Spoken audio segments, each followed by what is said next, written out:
I think when the result came through for the Leave, I was kind of surprised, like many of my peers, almost faceplant, because it seemed such a ridiculous and reckless thing to do.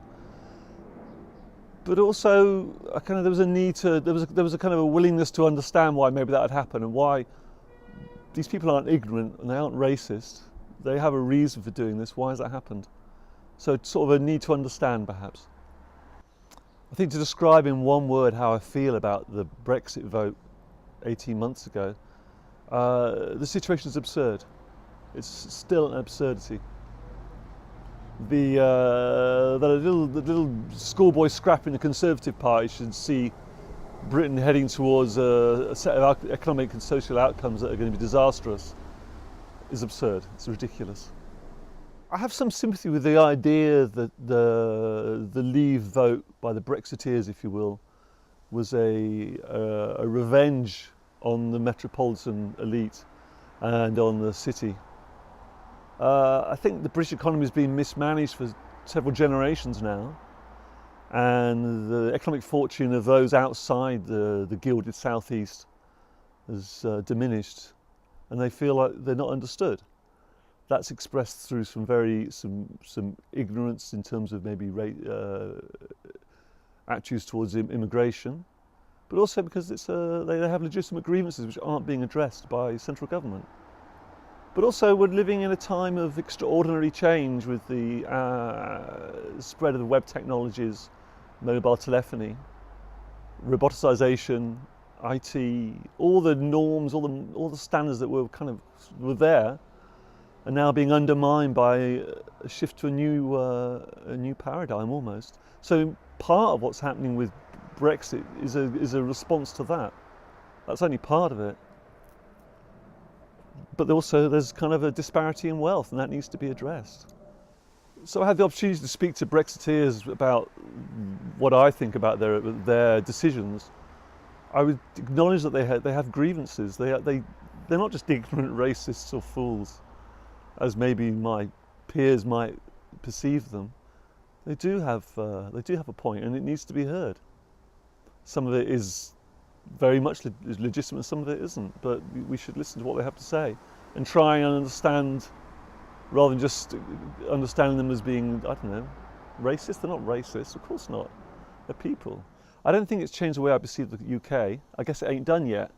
And a part of me truly believes this isn't going to happen. It's such a ridiculous outcome for the UK economy that I can't believe it's actually going to go through.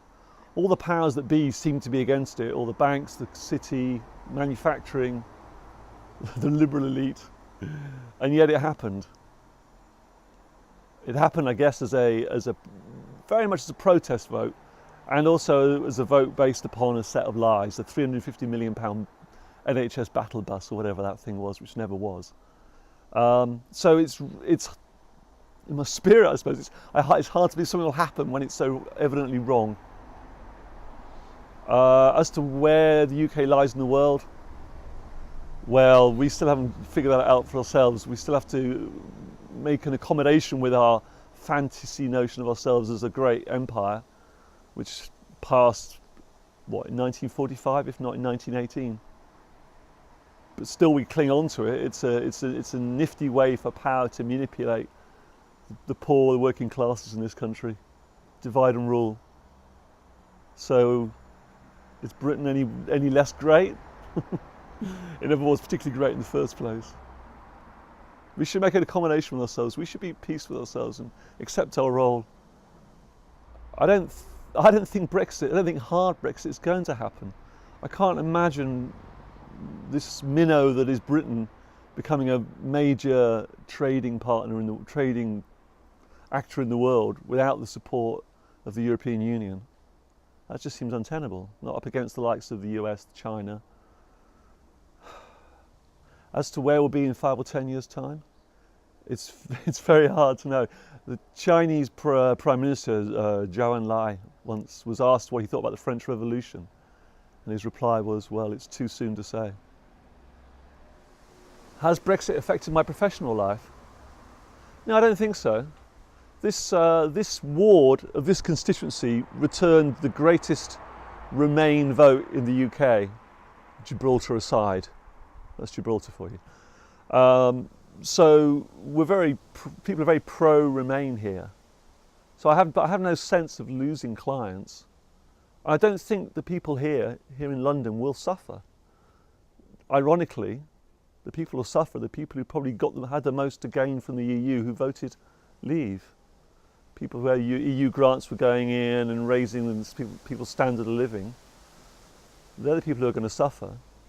And that's kind of the worst thing about it, is that all these folk they've been cheated and deluded by the Conservative Party's in-house fighting, scrapping over some ridiculous public school bans.